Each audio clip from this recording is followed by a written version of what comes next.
Hello everyone, welcome back to Shivi studyship. और हम पढ़ रहे हैं हिस्ट्री ऑफ मेडिवल इंडिया, जिसे लिखा है सतीश चंद्रा जी ने। आज हमारा टॉपिक होगा रोल ऑफ शेरशाह सूरी। वैसे तो हम शेरशाह सूरी के बारे में पहले भी काफ़ी कुछ पढ़ चुके हैं, लेकिन आज हम जानेंगे कि उसका जो एम्पायर था उसका एडमिनिस्ट्रेशन कैसा था, मिलिट्री पावर, जो इंफ्रास्ट्रक्चर था वो किस तरह का था, जिसको आगे चल के जो अकबर है वो भी काफ़ी चीज़ों को इसके एडमिनिस्ट्रेशन में से अडॉप्ट करता है। बाद में हम देखेंगे कि जो शेर शाह सूरी है उसको सक्सीड करने वाला जो उसका बेटा था इस्लाम शाह, उसका टाइम पीरियड कैसा होता है। तो चलिए स्टार्ट करते हैं अपने लेक्चर को। अगर आप पहली बार यहाँ पर आए हैं तो प्लीज़ मेक श्योर आप चैनल को सब्सक्राइब कर जाएं, और अगर वीडियो अच्छी लगे तो प्लीज़ लाइक भी ज़रूर करना। तो चलिए स्टार्ट करते हैं। सो ये आज हमारा जो चैप्टर 12 है ये इसका लास्ट पार्ट होगा। काफ़ी सारे पार्ट्स बन चुके हैं इस चैप्टर में, और आज ये जो हमारा चैप्टर है ये पूरी तरह से ख़त्म हो जाएगा, जिसमें हमने बाबर के बारे में पढ़ लिया है, हमने बैटल ऑफ पानीपत पढ़ा था, किस तरह से बाबर इंडिया में आया था वो सारा हमने देख लिया था यहाँ पर। ठीक है, ये हमारा बैटल ऑफ पानीपत है जो 20 अप्रैल 1526 को हुआ था। उसके बाद हमने यहाँ बैटल ऑफ खानवा देखा था जो राणा संगा और बाबर के बीच में हुआ था। यहाँ पर अफगान्स के बारे में भी हमने पढ़ लिया था, बाबर का एडवेंट इनटू इंडिया। ठीक है, और हुमायूँस कॉन्क्वेस्ट के गुजरात पर किस तरह से जो हुमायूँ है उसने अटैक किया था। और आज हम अपने आज वाले टॉपिक पर पहुंचते हैं। तो ये होगा हमारा टॉपिक,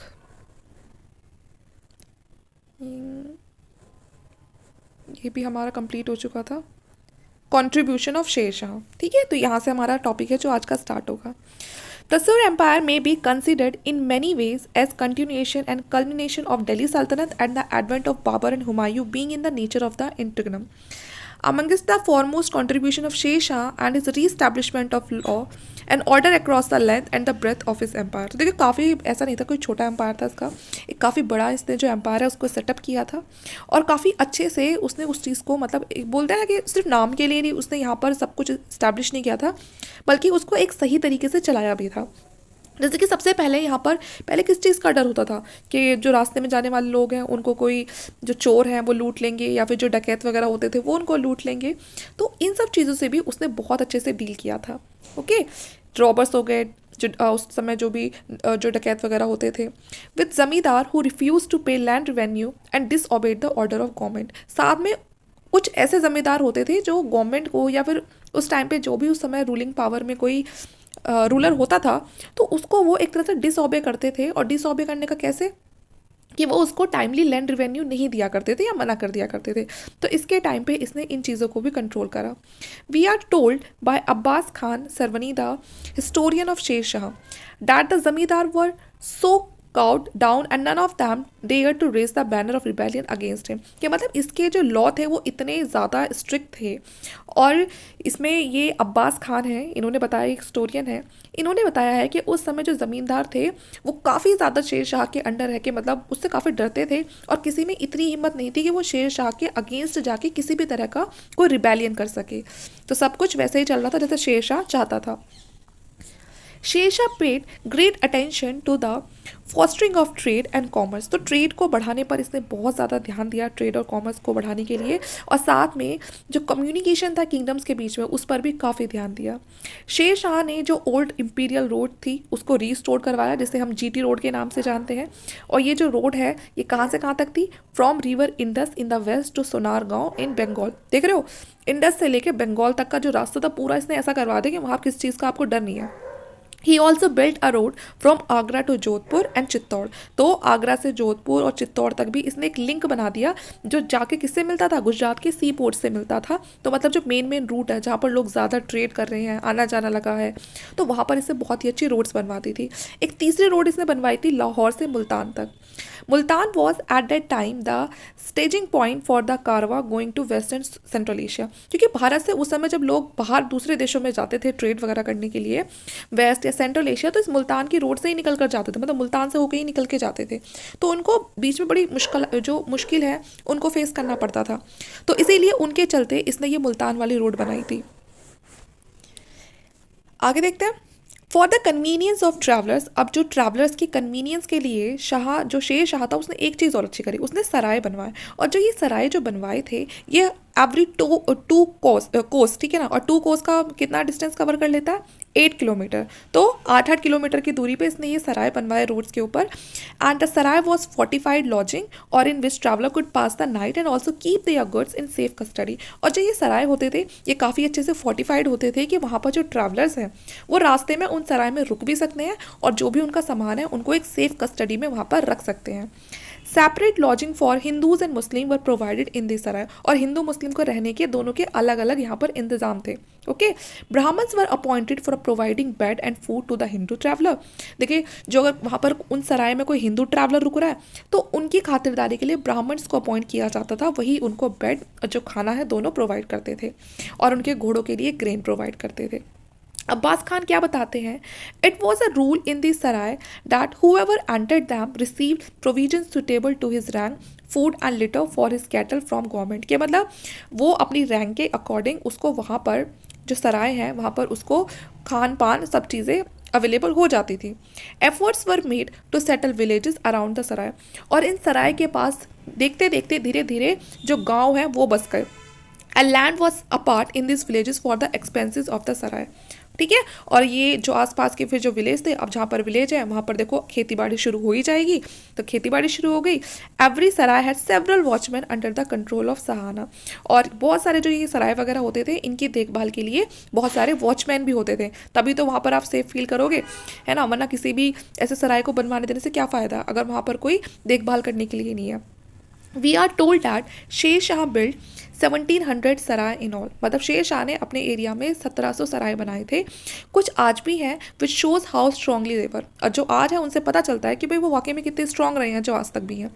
इसकी जो रोड्स थी, सराय थे, have been called the arteries of the empire, उसकी एम्पायर की आर्टरीज माना जाता है इन सराय को। They help in quickening trade and commerce in the country, और इन सराय की वजह से लोगों का ट्रेड और कॉमर्स में काफ़ी ज़्यादा फायदा हुआ। और फिर ये था ना कि भाई अब उनको चिंता नहीं थी कि हमें समय से पहले वहाँ पहुँचना है वरना हमारे साथ कुछ रास्ते में ऐसा हो जाएगा, चीज़ों को लूट लिया जाएगा। उनको पता था वो सेफ़ है, वो अच्छी रोड्स हैं उनके लिए, रुकने के लिए जो सराय हैं वो बन चुके हैं। Most of the Sarai developed into the market town, बहुत सारे सराय ऐसे थे जो कस्बे वगैरह एक मार्केट टाउन में बनाए हुए थे। To which peasant flock to sell their produce, और वहाँ पर जो पीजेंट थे अपना जो भी प्रोड्यूस होता था उसको आराम से बेच भी दिया करते थे। The sarai were also use as stages for the news service और डाक चौकी, ये जो सराय थे ये एक तरह से न्यूज़ सर्विस का काम भी करते थे कि मतलब एक सराय से दूसरी सराय तक कोई खबर पहुँचा दी, फिर वो अपने आगे वाले सराय को कोई खबर पहुँचा देगा, तो आप इनको डाक चौकी भी बोल सकते हो। तो ज़रूरी नहीं है आपको बिल्कुल सबसे आगे जाना पड़े, नहीं, आप अपने पास वाले सराय से बोल दो, वो उसके आगे वाले से बोल देगा। The organisation of this dak chowkis have been described in the earlier chapter by mean of these Sher Shah kept himself informed of development in his vast empire। तो इस तरह से जो शेर शाह है उसके पास अपने एम्पायर की पूरी खबर रहती थी। शेर शाह ने देखिए और क्या प्रमोट करा, ट्रेड और कॉमर्स को, बहुत सारे उसमें रिफॉर्म्स भी करे और बहुत सारे उसमें कुछ अलग से कुछ चीज़ें इंट्रोड्यूस भी करी। जैसे कि उसके पूरे राज्य में अगर हम बात करें कस्टम ड्यूटी को लेके, तो कस्टम ड्यूटी सिर्फ गुड्स पर 2 ही जगह लगती थी। कस्टम प्रोड्यूस इन बंगाल और imported from outside paid custom duty at the border of Bengal and Bihar, कि अगर बंगाल और बिहार के बॉर्डर पर कोई चीज़ है मतलब जो इम्पोर्ट हो रही है तो उस पर कस्टम ड्यूटी लगती थी, ठीक है, या फिर जो वेस्ट और जो सेंट्रल एशिया से आते थे उन पर कस्टम ड्यूटी लगती थी। No one was allowed to leave custom and road, बाकी उसके पूरे राज्य में कहीं भी कोई कस्टम ड्यूटी नहीं लगती थी। तो ध्यान रखना है बंगाल और बिहार के बॉर्डर पर, और दूसरा वेस्ट और सेंट्रल एशिया से जो भी गुड्स आते थे उन पर। बाकी उसके राज्य में कहीं भी किसी भी तरह की कोई कस्टम्स नहीं लगते थे, कोई रोड पर नहीं, किसी फेरी पर नहीं, किसी टाउन पर नहीं, किसी पर नहीं। Duty was paid a second time at the time of sale of good. आगे देखते हैं। Sher Shah directed his governor and amirs to treat merchant and traveller well in every way. जो शेर शाह था उसने बिल्कुल ये चीज़ कह रखी थी अपने गवर्नर्स और उसके जो अमीर्स थे कि मर्चेंट्स के साथ या ट्रैवलर्स के साथ उन्हें बहुत ही अच्छे से बिहेव करना है, किसी को किसी भी तरह का कोई हार्म नहीं पहुंचाना है। अगर मर्चेंट की डेथ हो जाती है and they were not to seize his goods if they were unknown, ठीक है, अननोन, और तो इसका मतलब ये नहीं है कि उनके जो गुड्स वगैरह हैं उनको आप सीज कर लोगे। Sher Shah enjoyed upon them the dictum of Sheikh Nizami, if the merchant should die in your country it is perfidy to lay hands on its property। Sher Shah made the local village headman, muqaddam and zamindar responsible for any loss that a merchant suffer on the roads। देखिए शेर शाह ने इस तरह का rule बना दिया कि अगर किसी मर्चेंट की डेथ हो जाती है, तो वहाँ पर उस एरिया में जो भी ज़मींदार है या जो भी मुकद्दम है जिसको वो एरिया सौंप रखा है, ये उसके विलेज हेडमैन की या उसके ज़मींदार की, उस एरिया के ज़मींदार की रिस्पॉन्सिबिलिटी है कि उस मर्चेंट को किसी भी तरह का कोई सफ़र ना करना पड़े। अगर उसकी डेथ हो जाती है तो उसके परिवार को इन्फॉर्म किया जाए, उसके जो गुड्स हैं या जो भी उसके पास धनराशि जो भी है वो उसकी फैमिली तक पहुंचाई जाए, मतलब उसकी धनराशि वगैरह का किसी भी तरह का कोई गलत इस्तेमाल कोई दूसरा इंसान ना कर पाए। If the goods were stolen the Muqaddam and जमींदार हैड टू प्रोड्यूस दैम और point out the haunts of the thieves or highway robbers following which they had to undergo punishment means for thieves and robber। और अगर फिर भी किसी भी merchant की किसी भी चीज़ का अगर नुकसान होता है उन रोड्स पर, जिन रोड्स की जिम्मेदारी इन ज़मींदारों को दे रखी है, तो वो जो ज़मींदार है वो अपनी जेब से भरेगा वो सब चीज़ें, ठीक है। वो रिस्पॉन्सिबल होगा उसके लिए कि वो अपने एरिया की सही से देखभाल नहीं कर पाया इन जो ये रॉबर्स हैं और या फिर जो चोर वगैरह हैं इनसे। The same law was applied in case of murder on the road. और सेम यही लॉ था कि अगर किसी भी सड़क पर किसी भी तरह का कोई मर्डर हो जाता है तो उसके लिए भी उस एरिया का जो ज़मींदार होगा वो रिस्पॉन्सिबल होगा। It was a barbarous law to make the innocent responsible for wicked out. It seems to have been effective, है ना, इन द पिक्चर्स की language of Abbas Shravani.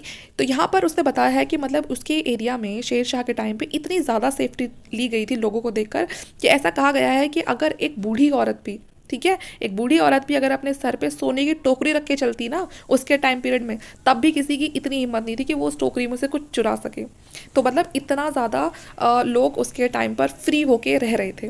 The currency reform of Sher Shah also help in the growth of commerce and handicraft. तो उसके time पर ये currency reform भी किए गए and he struck fine coins of gold and silver and copper of uniform standard in place of the earlier debased coin of mixed metal.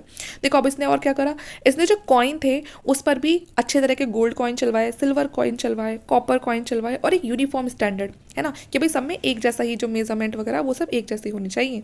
पहले कैसे चलते थे, मिक्स्ड मेटल चलते थे, लेकिन इसने उनको रिप्लेस करके एक अच्छी क्वालिटी के गोल्ड और सिल्वर कॉइन चलवाए। His silver rupee was so well and executed that it remained a standard coin for centuries after him। मतलब इसके कॉइन इतने अच्छे थे कि इसके जाने के बाद भी, मतलब इसके बाद भी एक लंबी सेंचुरी तक इसके जो कॉइन है वो यूज़ किए गए। His attempt to fix standard weight and measure, इसने क्या करा, स्टैंडर्ड जो वेट और मेजर्स थे उनको भी चलाया, जो कि बहुत ज़्यादा हेल्पफुल हुए ट्रेड और कॉमर्स के लिए। वेट और मेजर्स तो आप लोग समझते हैं ना, जैसे अभी भी होता है जो 1 किलो का और जो वाट वगैरह होते हैं या फिर 2 किलो के, है ना, मेज़र करने के लिए चीज़ों को। Sher Shah did not make any changes in the administrative division prevailing since the sultan period. A number of villages comprised a pargana. इसने बहुत सारे जो गाँव हैं उनको मिला के परगना बनाया। एंड जो ये परगना था was under the charge of Sikdar. और इस परगना को कौन कंट्रोल करता था, इसका जो इंचार्ज बनाया था उसको बोलते थे सिकदर बोलते थे, जो पूरा यहाँ का लॉ एंड ऑर्डर, ठीक है, जनरल एडमिनिस्ट्रेशन सबको कंट्रोल करता था। ऐसे ही कुछ और पोस्ट थी मुंसिफ और अमील की, जो लैंड रेवेन्यू को देखते थे, उसको कलेक्ट करते थे इन जगहों पे से। अकाउंट्स को मेंटेन किया जाता था पर्शियन लैंग्वेज में, और उस समय लोकल लैंग्वेज थी जिसे हिंदी भी बोलते थे, है ना, हिंदी वगैरह। अब द परगना द सिख और sarkar under the charge of the shiqdar ए सिकदरन और फौजदार और मुंसिफन, ठीक है। तो ये जो मैंने अभी आपको बताया कि जो मुंसिफ है उसका काम ये लॉ वगैरह मेंटेन करना है, तो ये उन्हीं पोस्ट के नाम है।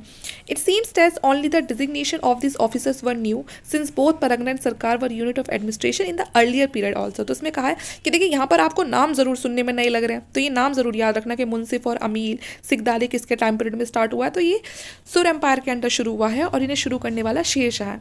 लेकिन इसका मतलब ये नहीं है कुछ नई तरह की चीज़ें आ गई, डेजिग्नेशन जरूर नया है, लेकिन एडमिनिस्ट्रेशन में परगना सरकार ये चीज़ें पहले से चलती आ रही थी, है ना। होते नहीं थे, बहुत सारे विलेजेस होते थे, उनको एक साथ जोड़ के फिर उनका कोई हेडमैन बना दिया जाता था। तो चीज़ें तो काफ़ी पहले से चलती आ रही थी, यहाँ पर बस उनके नाम चेंज कर दिए गए हैं और थोड़ा स्ट्रिक्टली उनको फॉलो किया जाना शुरू कर दिया। अ नंबर ऑफ सरकार वर समटाइम ग्रुप्ड इनटू प्रोविंसेस। तो ये जो ये नंबर ऑफ सरकार हैं, है ना, काफ़ी सारे जो ये सरकार हैं इनको जोड़ के एक प्रोविंस बना दिया। But we do not know how many of such province exist. लेकिन हमें नहीं पता कि उस समय उसके टाइम पर कितने प्रोविंसेस थे, ओके, और कैसा जो प्रोविंशियल एडमिनिस्ट्रेशन है वो कैसा था। It seems that provincial governor were all powerful in some areas. पर लगता है कि उस समय के जो प्रोविंशियल गवर्नर्स थे काफ़ी ज़्यादा पावरफुल रहे होंगे अपने अपने एरिया में। And in some area such as Bengal real power remain in the hand of tribal chief. लेकिन बंगाल की बात करें जो रियल पावर थी वो ट्राइबल चीफ के हाथ में थी, and governor exercise only a lose control over them. और जो गवर्नर था उसके हाथ में बहुत ही कम पावर थी अगर बंगाल की बात करते हैं तो। Sher Shah continued the central machinery of the administration which had been developed during the Sultanat period, however we do not have much information about it. Sher Shah did not favour living too much authority in the hands of minister. तो देखिए यहाँ पर बताया गया है कि जो शेर शाह था वो इस बात में बिलीव नहीं करता था कि जो उसने अपने अंडर जो लोग बिठा रखे हैं वो उनको बहुत ज़्यादा पावर दे के रखे, मतलब जो उसके मिनिस्टर्स हैं उनको वो बहुत ज़्यादा पावर देते नहीं।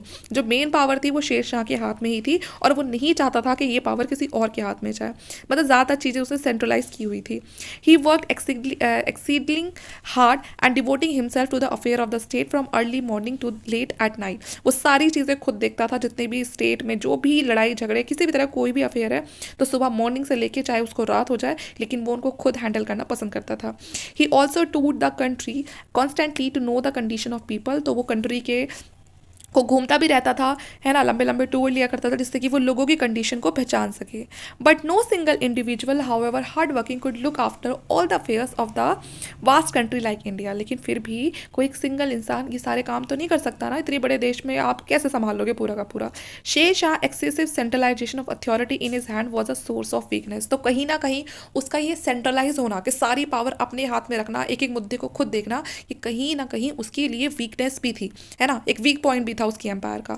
It's harmful because effects become apparent when a masterful sovereign like him ceases to sit on the throne. अभी तक तो सही चल रहा है क्योंकि शेर शाह संभाल पा रहा है तो संभाल रहा है, लेकिन ऐसे टाइम पर होता क्या है कि मान के चलिए किसी एक इंसान के हाथ में ऐसी पावर है और अचानक से उस इंसान को उस पावर से हटना पड़ रहा है, चाहे उसकी डेथ हो गई है ना या कुछ ऐसा हो गया कि मतलब उसको हट रहा। अब यहाँ उसने अपने पावर अपने हाथ में इतनी ज़्यादा ली हुई थी कि उसके हटते ही वो जो सारी पावर है उसको संभालने वाला सही से कोई नहीं बचता, और दूसरा अगर कोई आता भी है तो वो इतनी सारी एक साथ पावर को नहीं संभाल पाता। तो यहाँ पर बड़ा मुश्किल हो जाता है बाद में थ्रोन को संभाल के रखना, और इसी चक्कर में फिर क्या होता है, बहुत सारे दुश्मन पैदा हो जाते हैं और वो जो एम्पायर है वहीं का वहीं ख़त्म होने लगता है। तो यहाँ पर भी यही दिक्कतें आएंगी। हालांकि जो इस्लाम शाह था वो भी एक अच्छा रूलर था, लेकिन बात करें शेर शाह की तो वो तो अच्छा ही था, लेकिन जो इस्लाम शाह था वो एकदम से नया नया आएगा, आधी चीज़ें उसको समझ आएंगी आधी नहीं आएंगी, जब तक समझ आएगी तब तक बहुत देर हो चुकी होगी। Sher Shah paid special attention to the land revenue system. तो यहाँ पर थोड़ा उसने अलग से ध्यान दिया लैंड रिवेन्यू सिस्टम की तरफ, आर्मी की तरफ, जस्टिस को लेकर काफ़ी ज़्यादा वो था ये। He's administered his father's Jagir for a number of years and then the virtual ruler of Bihar, Sher Shah knew the working of land revenue। जैसे कि हमने बताया था लास्ट लेक्चर में कि जो उसके फादर थे वो खुद एक जागीरदार थे, तो इसको ये लैंड रिवेन्यू को संभालना, ठीक है, और इसके जुड़े एडमिनिस्ट्रेशन वगैरह काफ़ी टाइम से मतलब इसको नॉलेज थी इन चीज़ों के बारे में। With the help of the capable team of administrator he toned up the entire system and the produce of land was no longer to be based on guess work. पहले देखो क्या होता था, पहले गैस वर्क चलता था कि अच्छा वो ज़मीन इतनी इतनी होगी तो उससे इतना इतना जो आ जाएगा। इसने वो चीज़ खत्म कर दी, वो जो गैस वाला काम है ना वो छोड़ दिया। इसने कहा सबको अच्छे से मेजर करो, है ना, उसके बाद देखो कहाँ से कितना प्रोड्यूस आएगा, मेजरमेंट के अकॉर्डिंग चलेंगे कि कौन सी ज़मीन कितनी बड़ी है तो उस हिसाब से वहाँ से कितना टैक्स या कितना लैंड रिवेन्यू बनना चाहिए। A crop rate called rai was drawn up. हर चीज़ के लिए क्रॉप रेट को फिक्स किया गया। जो स्टेट के शेयर्स थे उनको अलग अलग तरीके से अलग अलग क्रॉप के लिए फिक्स किया गया कि अब वो नहीं चलेगा, तुक्केबाजी नहीं चलेगी। This could be converted into cash, उसको फिर कन्वर्ट किया जाएगा कैश में, है ना, मार्केट के अकॉर्डिंग डिफरेंट एरियाज में। The share of the state was 1/3 of the produce, और जो भी प्रोड्यूस होगा उसका 1/3 किसको जाएगा, स्टेट को जाएगा। जो लैंड है ऐसा नहीं है कि सारी ज़मीनों पे एक तरह का ही शेयर मिलेगा, नहीं, अगर कोई ज़मीन अच्छी है तो उस पर अच्छा शेयर लेंगे, कोई ज़मीन बुरी है भाई उस पर इतनी फसल हो ही नहीं पा रही है तो उससे थोड़ा कम शेयर लेंगे, ठीक है, और मिडलिंग, ठीक है, अगर ठीक ठाक है तो उस पर ठीक ठाक वाला शेयर लेंगे। There average produce was computed and 1/3 of become the share of the state, ठीक है। The peasant were given the option of paying in cash और काइंड, तो और साथ में पीजेंट को ये ऑप्शन दिया गया कि वो उस प्रोड्यूस को ऐसे ही देना चाहते हैं या फिर उसे कैश की फॉर्म में देना चाहते हैं। Okay, the area shown, the types of crops cultivated and the amount each peasant had to pay was different, write down on a paper called the patta and each peasant was informed of it। पट्टा बनाया गया जिस पट्टे पे लिखा गया भाई इस इंसान की कितनी ज़मीन है, कौन सी क्रॉप उगा रहा है ना, कितनी फसल उग रही है, तो उसमें पूरा उसके बारे में लिखा जाता था। उसी अकॉर्डिंग फिर उससे लैंड रिवेन्यू लिया जाता था, मतलब जो भी उसका क्रॉप पर जो भी प्रोड्यूस लगता था उसका 1/3 उसकी क्रॉप के अकॉर्डिंग दिया जाता था वो। No one was allowed to charge from the peasant anything extra, किसी को भी ये नहीं था कि वो किसी भी पीजेंट से कुछ भी एक्स्ट्रा ले सके, अगर कोई ऐसा लेगा तो उसको फिर पनिशमेंट मिलेगी। In order to guard against famine and other natural calamities a cess of rate of 2.5 seeds per bigha was also levied. अगर मान के चलिए कोई फेमाइन आ गया, कोई अकाल पड़ गया, कोई पानी कमी, कुछ फसल बर्बाद हो गई, तो उस टाइम पर फिर क्या करते थे, इस जो ये जो प्रोड्यूस है, जो ये टैक्स वगैरह लगा रहे हैं, इसको कम कर दिया जाता था। Sher Shah was very solicitous for the welfare of the peasantry, peasantry को लेके ये बहुत ज़्यादा उनके बारे में सोचता था, क्योंकि उसको पता था कि अगर कल्टीवेटर को हम ऐसे ही उन पर जोर आजमाएंगे, ठीक है, तो वो गांव छोड़ देंगे, गांव छोड़ देंगे तो क्या होगा, अपने आप ही जो कंट्री है वो ख़राब हो जाएगी, ज़मीनें बंजर हो जाएंगी, और एक लंबे टाइम तक अगर ऐसे ही चलता रहा तो किसी भी स्टेट का जो प्रोस्पेरस होना है वो अपने आप में ख़त्म हो जाएगा, क्योंकि ज़मीनें खाली हो जाएंगी तो कल्टीवेशन कौन करेगा उन पर, ठीक है, और वो फिर जो गाँव है वो बंजर पड़ जाएंगे, और इसका फ़ायदा कौन उठाएंगे, हमारे दुश्मन उठाएंगे, ठीक है। और अगर हम किसी दूसरा गांव वो लोग अगर वो जो पीजेंट है अगर वो खुद भी दूसरा गांव बसाते हैं तो वहाँ पर भी कितना टाइम लग जाएगा उनको, तो ये एक रूलर के लिए और पीजेंट के लिए दोनों के लिए ख़राब है, लेकिन देखा जाए तो रूलर के लिए ज़्यादा खतरनाक है। Sher Shah set up a strong army in order to administer his vast empire, तो यहाँ पर जो शेर शाह था उसने एक स्ट्रॉन्ग आर्मी को बनाया जिससे कि अपने एरिया को बहुत ही अच्छे से वो चला सके। He dispensed with the tribal levies under tribal chief and recruited soldiers directly, इससे जो सोल्जर्स हैं उनको डायरेक्टली रिक्रूट करा, क्योंकि ये नहीं चाहता था किसी के ट्राइबल चीफ के अंडर रह के वो हो, बाद में चल के पता चला कि शेर शाह का तो कहना ही नहीं मान रहे हैं वो, है ना, तो खुद से उनके कैरेक्टर को वेरीफाई करके तब इसने उनको अपने यहाँ पर उसने रिक्रूट किया। Every soldier had a descriptive roll, हर सोल्जर का, उस टाइम पे कैमरा तो होता नहीं था जो फोटो खींच ले, तो ये खुद से ना उनका चेहरा बनवाता था उनके रिकॉर्ड को रखने के लिए, और जो हॉर्स है उनको हॉर्स दिए जाते थे, उन पर भी एक निशान होता था, तो ये आपको हमने पहले पढ़ा था ना खिलजी के टाइम पे, अलाउद्दीन खिलजी के टाइम पे, तो ये ना सिस्टम इसने वहीं से बोरो किया था, अलाउद्दीन खिलजी वाला, ठीक है, ये चेहरा और दाग वाला, कि जो घोड़ा है उसके ऊपर एक दाग लगा दिया जाता था जिससे कि पहचान रहे कि ये किसका है, ये किसी का कोई अपना पर्सनल घोड़ा नहीं है बल्कि मिलिट्री का घोड़ा है। The strength of Sher Shah personal army ये बता रखी है, तो ये 1.5 लाख कैवलरी थी, 25,000 इन्फेंट्री थी, ठीक है, और ये 5,000 एलिफेंट थे और बहुत सारी आर्टिलरी थी। कैंटोनमेंट थे डिफरेंट एम्पायर में, स्ट्रॉन्ग गैरिसन थे जहाँ पे ट्रेनिंग वगैरह चलती थी। शेर शाह जस्टिस को लेके भी बहुत ज़्यादा एम्फेसाइज था, और जस्टिस इसके लिए बहुत इंपॉर्टेंट था। इसके लिए जो रिश्ते नाते हैं वो बाद में हैं, क्योंकि अगर रिश्ते नाते आप बीच में लाओगे तो और उस अकॉर्डिंग आप जस्टिस करोगे तो जो लोगों का जो भरोसा है आपके न्याय पर से वो उठ जाएगा। Qazi were appointed at different places for justice, तो इसने जस्टिस के लिए काजीज़ को अपॉइंट कर रखा था अलग अलग जगह पे, गाँव में पंचायत होती थी, ज़मींदार, इन सब सिविल और जो क्रिमिनल लॉ है लोकल लेवल पे वही लोग कंट्रोल करते थे, वही लोग हैंडल करते थे। A big step forward in the dispensation of the justice was, however, taken by the Sher Shah son and successor। आगे चल के और भी कुछ स्टेप्स लिए जाते हैं जस्टिस को लेके, जो इसका बेटा लेगा, इसके आने वाले सक्सेसर लेंगे। इसके इस्लाम शाह के बारे में बात की गई है, तो इसने इन सब चीज़ों पर और ध्यान दिया। Okay, and Islam Shah also try to curb the power and privilege of the nobles and to pay cash salary to soldier, तो इसने भी यही कोशिश करी इसके बेटे इस्लाम शाह ने कि नॉबल्स की जो पावर है उसको थोड़ा अपने हाथ में ज़्यादा रखे, उनको ना दे, और जो सोल्जर्स हैं उनको जो सैलरीज है वो कैश में दे। But most of the regulation disappear with his death, है ना, लेकिन बहुत सारी चीज़ें खत्म हो जाती हैं। There is no doubt that the Sher Shah was a remarkable figure and he establish a sound of administration in the brief reign of 5 years, तो जो शेर शाह है उसने बहुत ही अच्छा काम करा, और 5 सालों में उसने एडमिनिस्ट्रेशन को एक बहुत ही अच्छी तरीके से इस्टेब्लिश कर दिया था, जिसको लोगों ने बाद मतलब एक काफ़ी लंबे टाइम तक, मतलब वो नहीं था लेकिन उसके बाद भी लोगों ने उसके इस एडमिनिस्ट्रेशन को याद किया और जो अच्छी चीज़ें थी उनको अपनाया। ये ग्रेट बिल्डर था। The Tom which he build for himself at Sasaram, इसने अपने लिए सासाराम में एक पहले से ही जो टॉम है वो बनवा दिया था। During his lifetime is one of the masterpiece of architecture, तो काफ़ी जो एक मास्टर पीस माना जाता है आर्किटेक्चर का, जिससे एक नई तरह का जो अर्लियर स्टाइल है वो हमें देखने के लिए मिलता है, जो उस समय एक नए न्यू स्टाइल देखा गया था, जिसे बाद में काफ़ी डेवलप किया गया। शेर शाह ने क्या बनवाया था, एक नई सिटी बनवाई थी, और ये किस पे बनवाई थी, यमुना रिवर के किनारे बनवाई थी, ठीक है। एंड ये यहाँ पर ये line, Sher Shah also built a new city on the bank of the Yamuna near Delhi and the only survivor of this is the old fort, जो पुराना किला है वहाँ पर फाइन मॉस्क्यूज वगैरह, ठीक है ना, उनको सही करवाया। शेर शाह काफ़ी लर्न मैन था और इसका हिंदी पे भी काफ़ी अच्छी पकड़ थी। Such as Padmavat of Malik Mahmud जैसी were completed during his reign, तो ये जो पद्मावत हमने मूवी देखी थी ना, इसे लिखने वाला कौन था, मलिक महमूद जैसी, तो ये जो काम है पूरा हुआ था किसके टाइम पे, शेर शाह सूरी के टाइम पे ही ये काम पूरा हुआ था इसे लिखने का। शेर शाह धर्म को लेकर कोई बहुत ज़्यादा कट्टर नहीं कहेंगे हम, ऐसा नहीं था।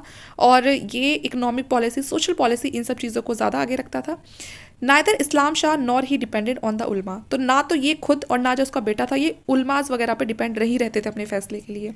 जो रिलीजियस स्लोगन था were sometime use to justify political action, तो कभी कभार जो रिलीजियस स्लोगन है, हाँ भाई वो एक अफगान मुस्लिम था तो वो ज़रूर कभी ना कभी तो वो यूज़ कर लिया करता था, लेकिन कभी अपने वैसे नहीं आने दिया उसने। हाँ, एक इसके टाइम पीरियड पे एक हम धब्बा कह सकते हैं, वो जो लगा हुआ है वो वही है जो हमने लास्ट में स्टोरी पढ़ी थी कि जो पूरनमल था उसने शेर शाह से ये कहा था कि मैं और मेरी फैमिली और हम जैसे बहुत से लोग हैं, जब हम यहाँ से रवाना हों, जो रास्ता था मालवा का, तो आप हम पर अटैक मत करना, है ना। और इसने कहा था कि ठीक है नहीं करेंगे, लेकिन जैसे जो पूरनमल और उसके दोस्त उनकी फैमिलीज बाहर आई तो यहाँ पर शेर शाह ने अटैक करके सबको मरवा दिया, क्योंकि ये किसके कहने में आ गया था, ये इन उलमास के कहने में आ गया था कि ये लोग हिंदू हैं और आगे चल के हमें नुकसान पहुंचा सकते हैं, तो इसीलिए तुम इन्हें माफ़ मत करो, मतलब इन्हें पहले से ही तुम इन पर हमला बोल दो, जिससे कि ना लोगों के मन में डर बैठ जाए। और ये कर भी देता है उनकी बातों में आके। तो ये एक बहुत बड़ा धब्बा है शेर शाह जो सूरी है उसके पूरे टाइम पीरियड पर। बाकी इसके अलावा इसने कोई और दूसरा काम ऐसा नहीं करा, और ना इसने किसी उलमा वगैरह की सुनी। जजिया continued to be collected from the Hindus, and while his nobility was drawn almost exclusive from the Afghans, तो ये जजिया वगैरह था इसके टाइम पे। The state under the sur remain an Afghan institution based on race and tribe। देखो इसका जो time period था वो एक तरह से अफगान इंस्टीट्यूशन को फॉलो करता था, क्योंकि वहाँ पर उस समय बिहार वगैरह में सारे अफगान से तो थे जिन्हें कोई अपना लीडर नहीं मिला था, और उनके बीच में ये एक लीडर बन के उठा था, तो इसीलिए ये अफगान ट्रेडिशन को बहुत मानता था। And fundamental change came out only with the emergence of Akbar. इसके बाद हम देखेंगे कि जो अकबर है उसका टाइम पीरियड आएगा, और यहाँ से 13 चैप्टर शुरू होगा हमारा अकबर वाला, जिसे हम कवर करेंगे हमारे नेक्स्ट लेक्चर में। तो ये पूरा शेर शाह का टाइम पीरियड था, ये मैंने आपको पूरा बहुत अच्छे से पढ़ा दिया है। और प्लीज़ मुझे ज़रूर बताना कि आपको लेक्चर कैसा लगा। अच्छा लगा तो प्लीज़ लाइक ज़रूर करना और कमेंट भी कर जाना, ठीक है। Thank you.